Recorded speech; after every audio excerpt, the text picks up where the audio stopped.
कि आप सभी के अकॉर्डिंग कैंसर एक्चुअली में होता क्या है, कैंसर का इलाज कहाँ से ढूंढे, उसका प्रिवेंशन कहाँ से होगा। तो जो मैं समझता हूं, कैंसर एक ऐसी चीज है जो हमारे कोशिका के स्तर पर हो रही है, प्रत्येक सेल के स्तर पर कैंसर हो रहा है। कोशिका के पैटर्न में चेंज होना, टिश्यू के पैटर्न में चेंज होना ही कैंसर है, ऐसा अभी तक हम मॉडर्न साइंस के अकॉर्डिंग समझते आए हैं।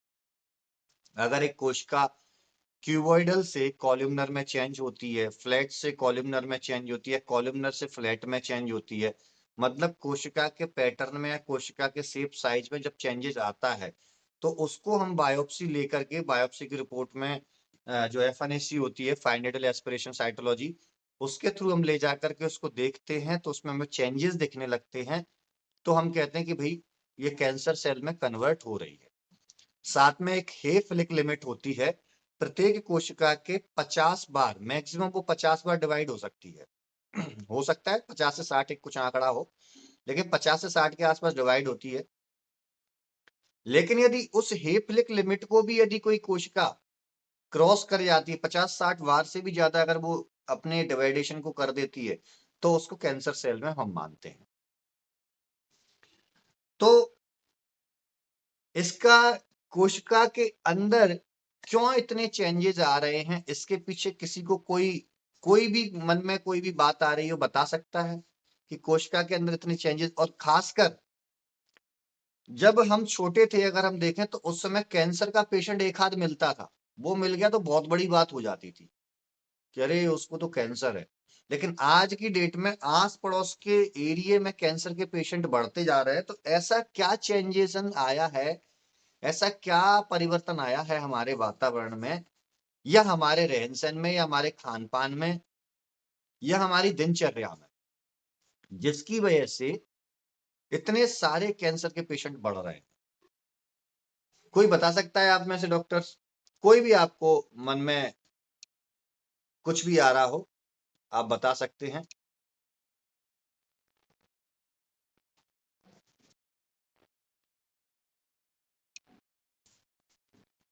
एक तो सर डाइटरी हैबिट का चेंज होना हो सकता है, जिसकी वजह से आम का प्रोडक्शन ज्यादा होगा। जी जी। और स्ट्रेस सर। जी,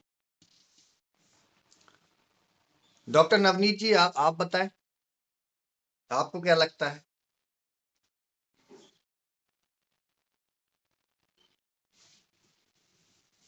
टॉक्सिक फूड।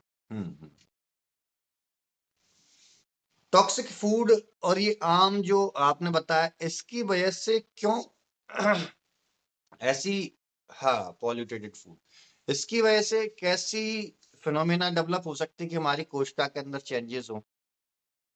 देखिए, जैसा कि नवनीत जी ने और आपने जो बताया, बिल्कुल सही है, रीजन भी यही है। एक्चुअली मैं अगर कहूँ तो कैंसर हमारी डे टू डे लाइफ की वजह से होने वाली बीमारी है। उसमें जो भी हमारे परिवर्तन आ रहे हैं, अगर आज से पहले का आप दिनचर्या देखें, तो मैं अपनी खुद दिनचर्या को देखता हूँ कि जिस समय मैं छोटा था, मैं सुबह 5 बजे उठ करके, मैं, पिताजी मेरे पुलिस में थे, तो पुलिस क्वार्टर्स में हम रहते थे। वहां से दूर जो पानी भरने के लिए नल वगैरह हुआ करता, जिसको हैंडपंप वगैरह बोलते हैं, तो मैं अपनी सिस्टर के साथ, बहुत सबसे छोटा हूँ फैमिली में, सिस्टर के साथ में जाता था पानी भरवाने के लिए। लंबे जाते थे, वहां से हम पानी भरते थे, छोटा मोटा हम भी उठा के ले आते थे। मतलब क्या हो रहा है कि सुबह आप जब रात को सोते हैं, एक एक बारीक चीजें हमें समझनी है, वहीं से हम करेक्शन कर पाएंगे। और इसके डर जो आज है, हमें सभी को है कि कैंसर कहीं हमारे आस पड़ोस हमारे किसी को हो ना जाए। ट्रीटमेंट तो बाद की बात है, पहले प्रिवेंशन ही अगर हम समझ लेंगे तो शायद 90% हमारे बचने के चांसेस हो जाएंगे। तो क्या था कि हम रात को जो भी हम भोजन करते हैं, वो हमारी बॉडी में रात भर कुछ ना कुछ करता रहता है, पचता रहता है, या पचता नहीं है तो वो अध पका मटेरियल जिसको बोलते हैं, आम जो होता है, वो शरीर में पड़ा रहता है। और इसी के बारे में हमारे भागवत ने बोला है कि सुबह ब्रह्म मुहूर्त में उठना चाहिए, और यदि आपका भोजन पचा है या नहीं पचा, इसका विशेष ख्याल रखना है। अगर नहीं पचा तो फिर से सो जाइए। तो वहां पर जब सुबह हम उठ करके जाते थे इतने लंबे, और वहां से हैंडपंप चलाते थे, मैं चलाता था, दीदी बर्तन नीचे रख लेती थी और उसे उठा करके हम लेकर के घर पे आते थे।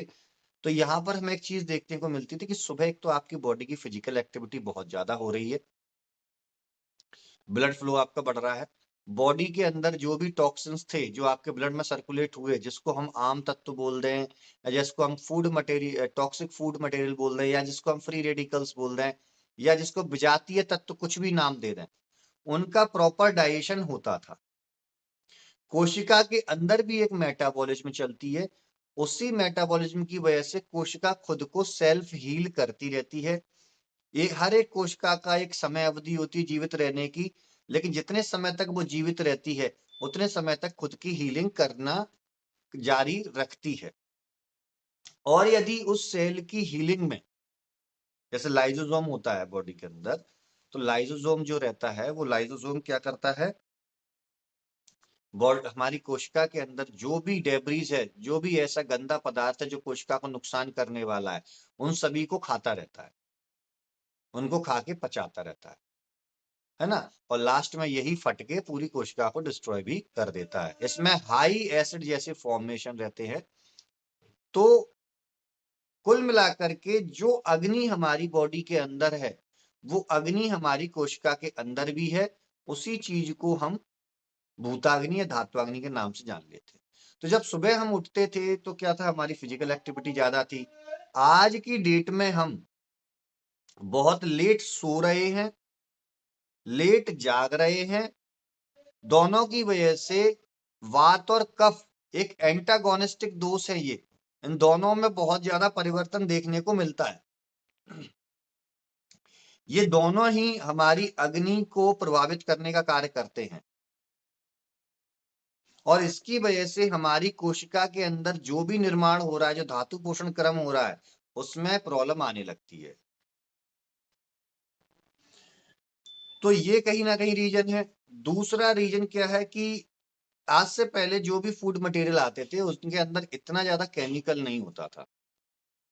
आज के हर फूड मटेरियल के अंदर कंपनियां रुपए कमाने के चक्कर में धड़ल्ले से बनाए जा रही हैं फालतू के प्रोडक्ट्स। और दूसरी चीज, जो भी आज हम गेहूं या जो भी अनाज खा रहे हैं उनमें इंजेक्शंस या हाइब्रिड या जेनेटिक रिकॉम्बिनेंट टेक्नोलॉजी या जो भी आजकल चल रहा है कि हाइब्रिड सीड्स तैयार करना, उसकी वजह से भी आज बहुत ज्यादा प्रॉब्लम देखने को मिल रही है। सब्जियों में इंजेक्शन ऑक्सीटोसिन वगैरह के लगा लगा के वो कर रहे हैं, तो उसकी वजह से भी बॉडी में ये सारी समस्याएं देखने को मिल रही हैं। तो यहाँ से एक पॉइंट हमें और समझ में आता है, गांव में जो हम थे तो सुबह हमारे जो पिताजी थे, तो पिताजी हमारे सुबह ड्यूटी पर जाने से पहले उन्होंने ब्रश वगैरह किया और एक लोटा पानी सुबह पी लिया। फ्रेश होने जाते थे उसके पहले तो जरूर पीते थे, लेकिन उसके लौट के आने के बाद एक लोटा पानी गुनगुना करके पी लेते थे। और ब्रश वगैरह करने के बाद मुंह में उंगलियां डाल के उसको निकालते थे, गले को साफ करते थे। वो कहते थे मैं अपने गले को साफ कर रहा हूं। ये सारी प्रोसेस वो करते थे, और यही हम गांव के अंदर देखते थे। सुबह आपने देखा हो, गांव में जाते हैं सब गले से हा ऐसे करते हुए, खकारते हुए नजर आएंगे। बड़ा एक अलग ही नजारा होता है। सुबह आप देखेंगे चारों तरफ से ऐसी आवाजें आ रही होंगी, कोई गले को साफ करने के प्रयास कर रहा है, उल्टी कर रहा है, कोई कुछ कर रहा है। और हम सिटी में रहने वाले लोग क्या करते हैं, सुबह उठते ही हमने बेड टी चाहिए, हमें बेड टी चाहिए, बिना ब्रश करके हम चाय पिएंगे। भाई एक तो गंदगी थी, ऊपर से उस गंदगी को और ले लिया। American dental association, Indian dental association ने भी कहा है कि आप एक बार को सुबह ब्रश ना करें, लेकिन रात को ब्रश आपको करना आवश्यक है, क्योंकि रात भर आपकी बॉडी के अंदर, बॉडी रेस्टिंग स्टेज में होती है, बॉडी सो रही होती है, बॉडी के प्रत्येक ऑर्गन उतने एक्टिव नहीं होते जितने दिन में होते हैं। तो उस समय आपकी बॉडी की हीलिंग भी सबसे ज्यादा होती है, और आपकी बॉडी को नुकसान होने के चांस भी सबसे ज्यादा हो सकते हैं यदि आप अपनी दिनचर्या को सही नहीं करते हैं। तो कहीं ना कहीं हमारे जो पूर्वज थे वो अपनी क्लींजिंग करते थे। तीसरी चीज जो थी, अगर आपने नोटिस किया हो, मेरे को आप मैसेज करके इसमें बता सकते हैं चैट बॉक्स में कि मैं सही कह रहा हूं या गलत।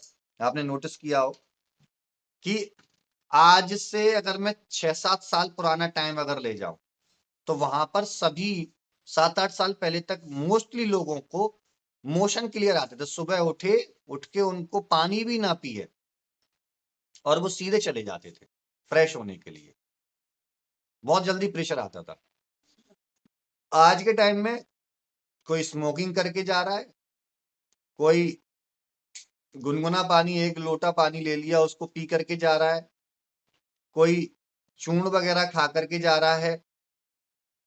तो इसकी वजह से क्या हो रहा है, कहीं ना कहीं हमारा डाइजेशन, हमारे जो कॉन्स्टिपेशन है वो भी एक रिस्पॉन्सिबल है, बॉडी में पड़ा रहता है, बॉडी उसको और जो कहते हैं ना चूसती रहती है, वहां से और गंदगी बॉडी में जाती है।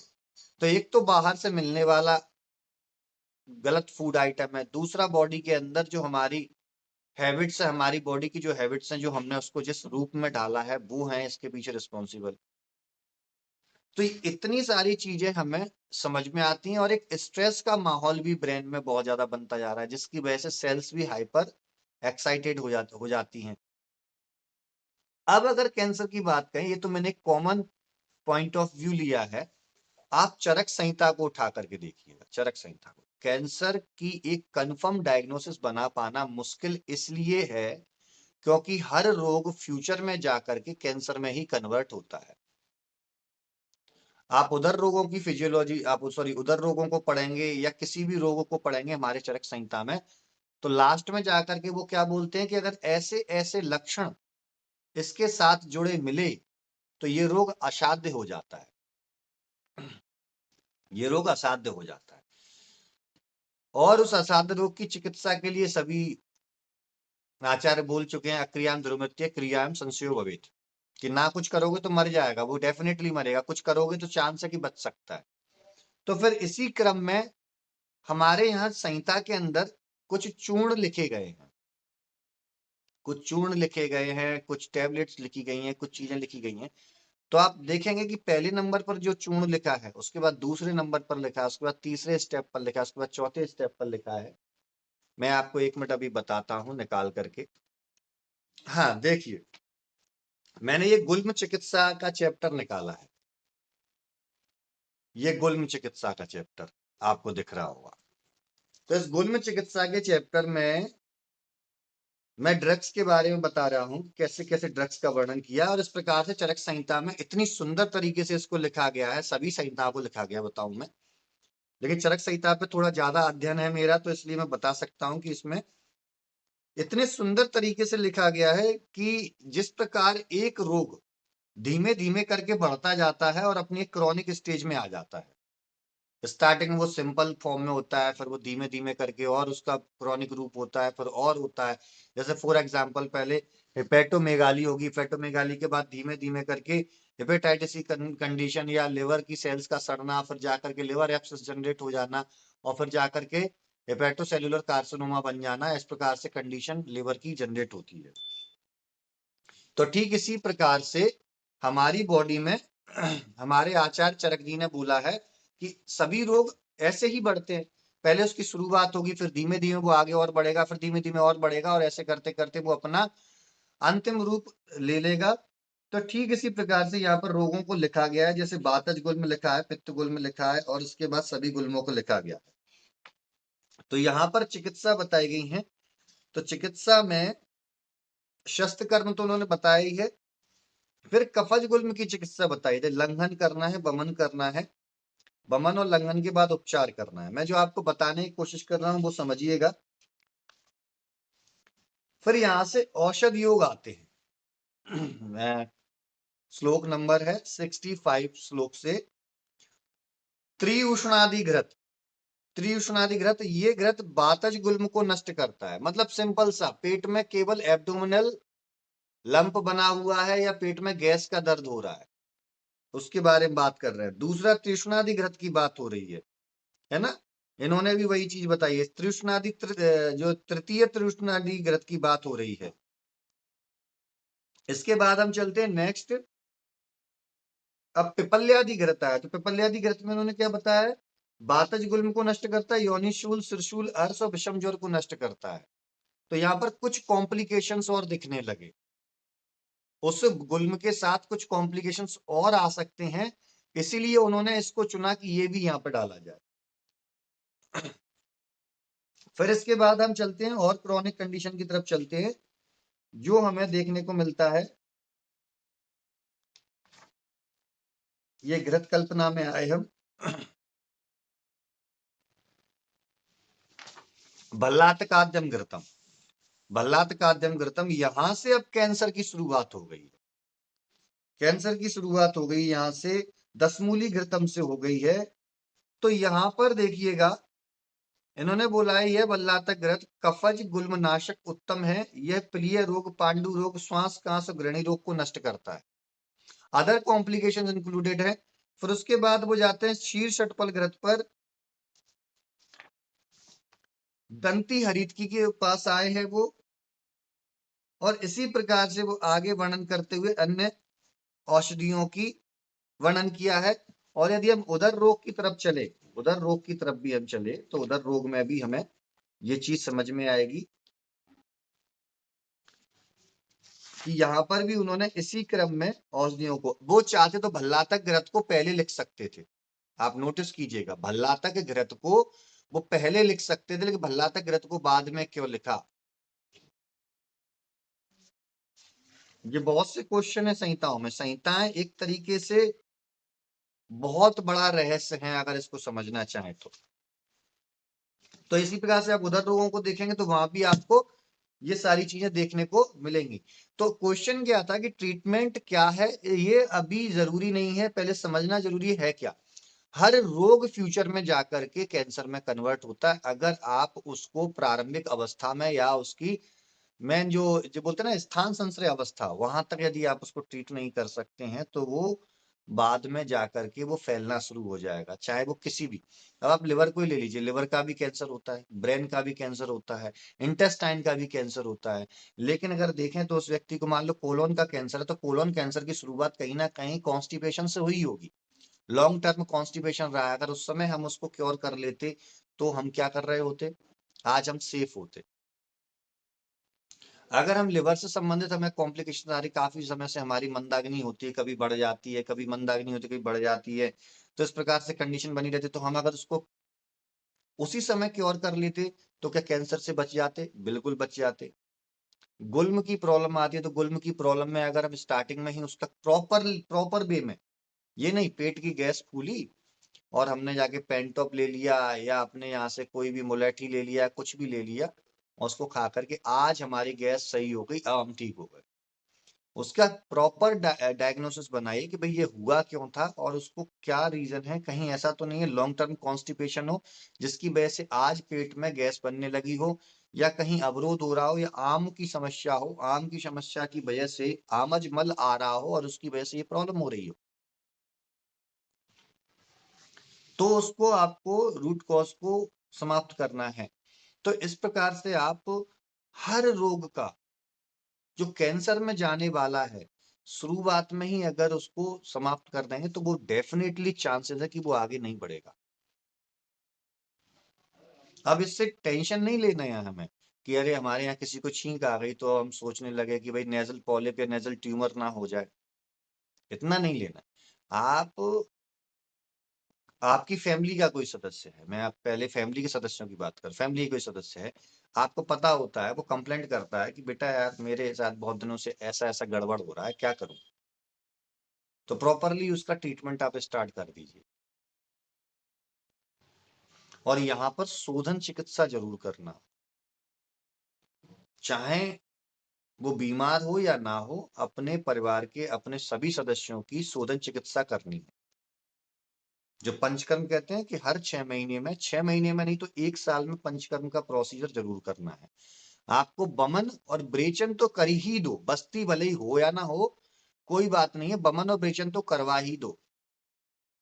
अभी बसंत ऋतु है, अच्छा समय चल रहा है, 3-4 फरवरी के आसपास और बढ़िया समय आ जाएगा, आप उस समय बमन कर्म करवा सकते हैं। सिंपल वे में आप घर पर मदन फल ला करके उसका क्वाथ बना करके उसमें सेंधा नमक मिला करके आप उसको बमन कर्म करा सकते हैं। आप फिर उसके बाद ब्रेचन कर्म दे सकते हैं और संसर्जन कर्म पर।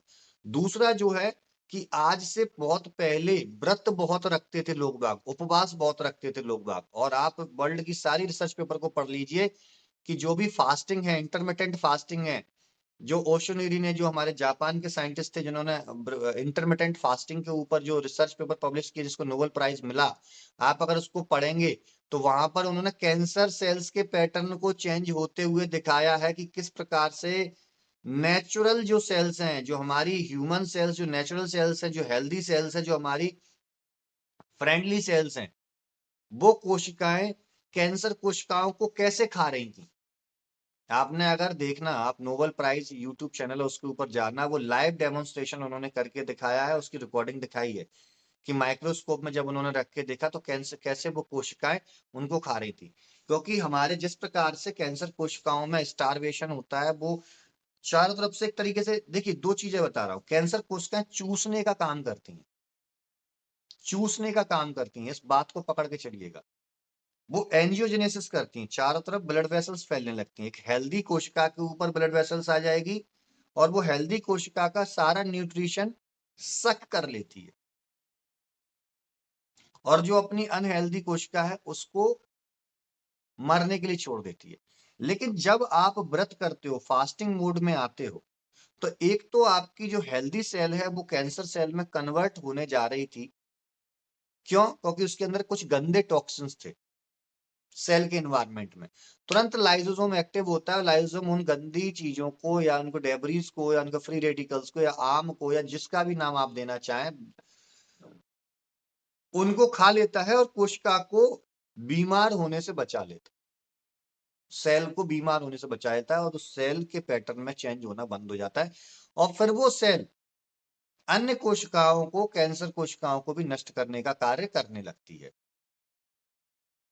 तो पहले हम व्रत बहुत ज्यादा रखते थे, आज के समय में व्रत रख ही नहीं रहे। नौ दुर्गों में व्रत रख लिया तो रख लिया, वो भी कुछ लोग रख रहे हैं, कुछ लोग नहीं रख रहे, पहले पूरा इंडिया रखता था। हर धर्म में, हिंदू हो, मुस्लिम हो, सिख हो, सभी धर्मों में व्रत रखने का प्रावधान है। क्यों बनाया है इन्होंने? देखिए आज जो चीजें, जिन चीजों के पीछे हम साइंस ढूंढ रहे हैं वो एक्चुअली में साइंटिफिक ही थी। पहले समय में मालूम था लोगों को कि जब तक इसको हम भगवान से नहीं जोड़ेंगे तब तक इस चीज को कोई व्यक्ति करने वाला नहीं है। भगवान से जोड़ लेंगे तो डर के मारे वो करेगा। तो इसलिए उपवास, व्रत इत्यादि को भगवान से या अल्लाह से या किसी से भी जोड़ के रखा उन्होंने, तो वो व्यक्ति कर रहे थे। तो व्रत भी यहाँ पर बहुत इंपॉर्टेंट रोल रखता है। नेक्स्ट जो चीज है, जो मॉडर्न रिसर्च में साबित हुई है कि vitamin B17, B17 anti cancerous vitamin है, एंटी कैंसरस विटामिन है विटामिन B17। और ये मिलता कहां से है? ये मिलता है हमारे स्प्राउट से, अंकुरित अनाजों से। तो नोटिस कीजिएगा कि आज से पहले हर घर में अंकुरित अनाज, घर में एक पोटली हुआ करती थी और छत पे ऐसे लटकी रहती थी, उसमें चने, सोयाबीन, दालें, इस प्रकार से मोठ की दाल, ये सारी चीजें उसमें रखी रहती थी, दाखें भी पड़ी रहती थी। तो वो अंकुरित होते थे, दाखों को चबाते थे, उसके बाद अंकुरित अनाज को खाते हुए टहलने जाते थे सुबह सुबह। सिटी में व्यक्ति चाहे वो स्मोकिंग करे या ना करे, कैंसर का शिकार हो रहा है। गांव में व्यक्ति इतनी स्मोकिंग करता है, 2-2 बिंडल बीड़ी के पी जाता है एक दिन में, उसको कैंसर क्यों नहीं होता है? इस बात का जवाब है किसी के पास? कोई नहीं दे पाता। मैं इस चीज का पक्षकार नहीं हूं, लेकिन मैं ये बताना चाह रहा हूं कि वहां पर भी व्यक्ति को गलत खान पान मिल रहा है, यहाँ पर भी गलत मिल रहा है। खेतों से तो निकल के आ रहा है हमारे पास भोजन, लेकिन वो व्यक्ति स्मोकिंग भी कर रहा है, अन्य चीजें भी कर रहा है, ड्रिंकिंग भी करते हैं कई लोग। भाई सिटी में तो चलो ठीक है, अच्छी क्वालिटी की एल्कोहल ले रहे हैं। गांव में या इधर ये आपके जो झुग्गी झोंपड़ी बस्ती होती है, वहां पर वो सस्ते वाले, वो कच्चे क्या कौन सी शराब होती है वो लेकर के आते हैं, वो पी लेते हैं और पीते हैं। आप हमसे सबसे ज्यादा पी लेते होंगे, वो उनको नहीं हो रहा है। यदि हो रहा है तो बहुत ही कम मात्रा में उन लोगों की संख्या है। जितने भी हाई प्रोफाइल व्यक्ति हैं उनमें, या जो आरामदायक जीवन जी रहे हैं उनमें ये चीजें देखने को मिलती है। तो यहाँ पर हमें करेक्शन करने की आवश्यकता है। एक तो फिजिकल एक्टिविटी बढ़ानी है, दूसरा स्ट्रेस के लेवल को डाउन करना है, तीसरा फूड मटेरियल तो आपके बस में है नहीं है, ये आपके बस की बात नहीं है। अगर है तो छत पे सब्जियां उगा लीजिए, अच्छा है। मैंने भी अपनी छत पे एक दो लौकी की बेल तो लगा दी है, थोड़ा बहुत कर रहा हूँ, और वो आप कर सकते हैं, लेकिन उसमें बहुत बड़ी मेहनत है। तो वो तो आप कर नहीं सकते। भोजन तो आपको बाहर से लेना है, उसको खाना है। अब उसको खा के पचाना है, इसके लिए अग्नि पर काम करना है, उसके लिए आपको एक्सरसाइज करनी है, उसके लिए आपको स्ट्रेस को डाउन करना है, उसके लिए आपको अंकुरित चने खाने हैं, और बॉडी से निकालने के लिए आपको टॉक्सिन्स एलिमिनेट करने के लिए आपको पंचकर्म करना है। देखो, ये शरीर एक ऐसा है, चाहे इसको आप आध्यात्मिक समझ लीजिए, चाहे भगवान से जोड़ के समझ लीजिए, चाहे इसको साइंटिफिक समझ लीजिए, क्योंकि विज्ञान के ऊपर पराविज्ञान होता है कि उसको नहीं समझ सकते। ये शरीर एक ऐसा है जिसको आज तक ना तो कोई समझ पाया, ना कोई समझ पाएगा। जिस मोड पर इसको छोड़ दोगे, उस मोड पर ये काम करेगा। तो इस शरीर को चाहे टॉक्सिन्स दे दो, चाहे कुछ भी दे दो, ये शरीर उन टॉक्सिन्स को ऑटोमेटिकली फिल्टर करके बाहर निकाल ही देता है। यूरिन के थ्रू, मल के थ्रू, आप स्वेद के थ्रू, कई बार जुकाम होते हैं तो कफ के थ्रू, कई बार हमें लूज मोशंस लग जाते हैं तो निकल जाता है, कई बार हमें वोमिटिंग होती है तो निकल जाता है। तो हम क्या करते हैं कि हमें जो लूज मोशंस लगते हैं, वोमिटिंग लगती है, इंस्टेंटली बोमिकाइन टैबलेट ले लिया हमने, नॉरफ्लॉक्स टीजेड ले लिया या बिल्वचूर्ण ले लिया, तुरंत उसको रोक दिया। जो बॉडी की गंदगी निकल रही थी, सीजनल, हमेशा मौसम चेंज होता है, उस समय लूज मोशंस होते हैं, ये होते हैं। तो सीजनल चेंजेस होने पर, जब मौसम चेंज होता है, तो मौसम चेंज होने पर कभी भी उन चीजों को रोकना नहीं है, उन चीजों को प्रॉपरली ट्रीटमेंट करना है। जैसे अगर लूज मोशंस हो रहे हैं तो दीपन पाचन द्रव्यों के द्वारा आपको उसको करना है, ना कि आपको स्तंभक द्रव्य यूज करने हैं। आप ग्राही द्रव्य यूज कर सकते हो, स्तंभक नहीं करोगे। जायफल का प्रयोग नहीं करना है, बिल्व चूर्ण का प्रयोग करोगे, तो जिससे उसका डाइजेशन हो, प्रॉपरली बाहर निकल के आए वो।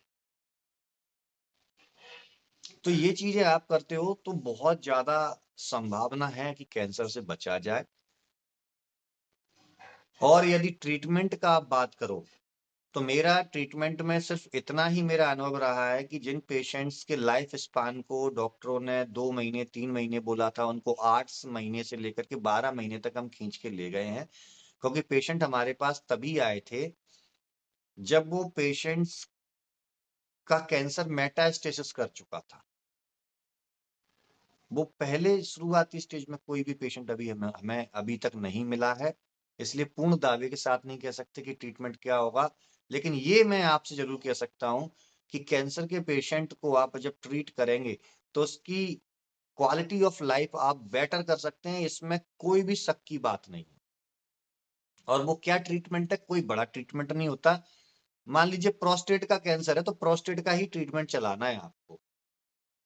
लिवर का कैंसर है तो लिवर का ही ट्रीटमेंट चलाना है आपको।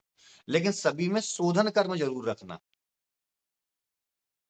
जैसे लिवर का हेपेटोसेलुलर कार्सिनोमा का पेशेंट आता है, तो आप उसको अपने आप उदर रोगों में बोला है ना, उदर रोग तू नित्यवेव विरेच्यते, उदर रोगों में विरेचन देना है, और उसको लाइट भोजन पर ले जाना है, हल्की डाइट पर, लघु भोजन पर ले जाना है। लघु लेकिन ब्रणीय द्रव्य,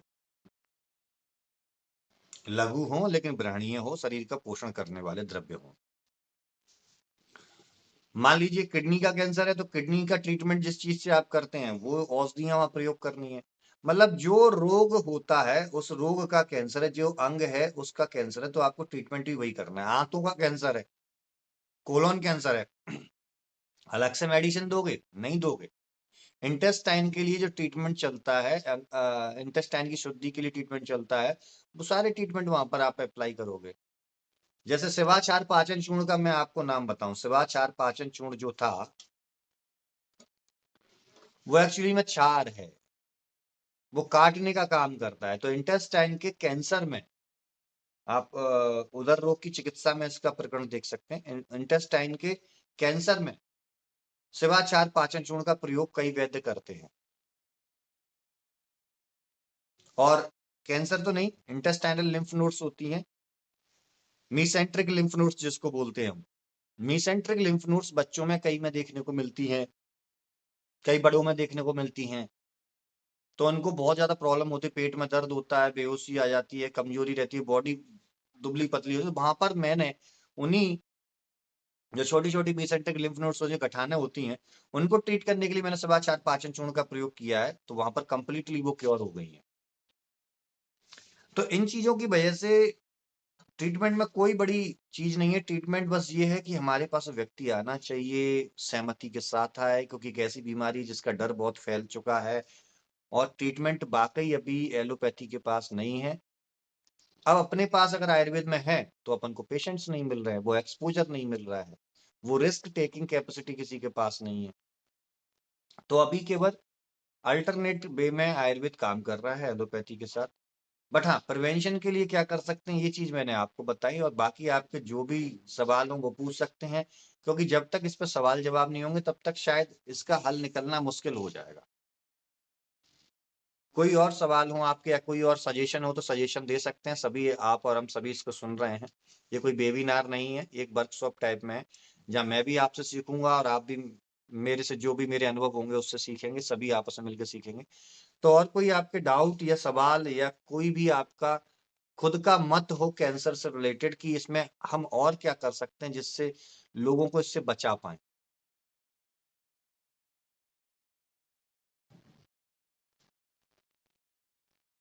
बताएं डॉक्टर्स।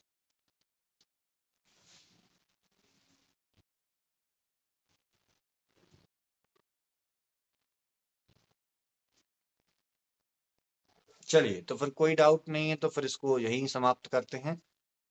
फिर नेक्स्ट संडे को कुछ नया टॉपिक लेकर के आएंगे, उसके ऊपर और डिस्कस करेंगे कुछ अच्छी चीजें। और हाँ, विटामिन बी 17, विटामिन बी 17 के बारे में काफी रिसर्च नेट पर पड़ी हुई है।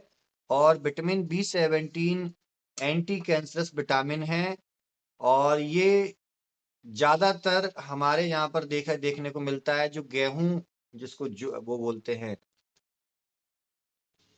ज्वारे बोना, अपने यहाँ बोलते हैं ना, क्या बोलते हैं, गेहूं की जो सफेद वाल आती है, वीट ग्रास, वीट ग्रास, उससे आप ले सकते हो।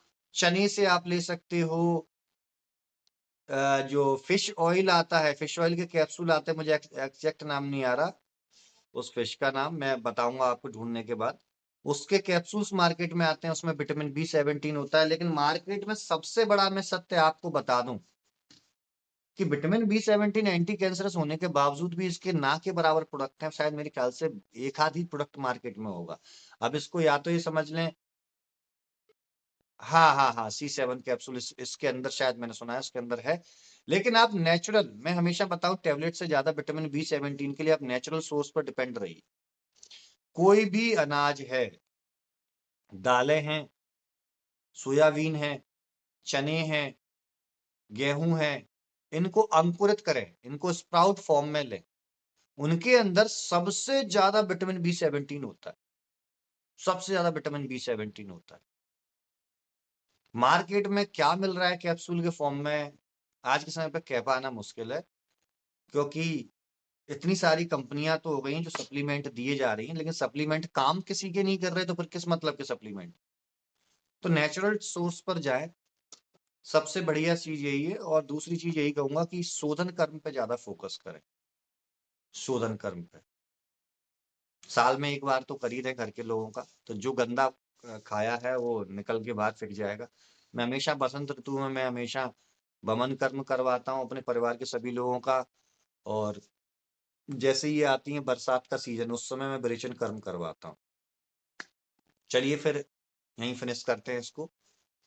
जो भी डाउट हो आपके, आप ग्रुप पर सेंड करके उसके वहां पर जवाब मैं और दे दूंगा। फिर नेक्स्ट संडे को किसी और टॉपिक के साथ मिलेंगे।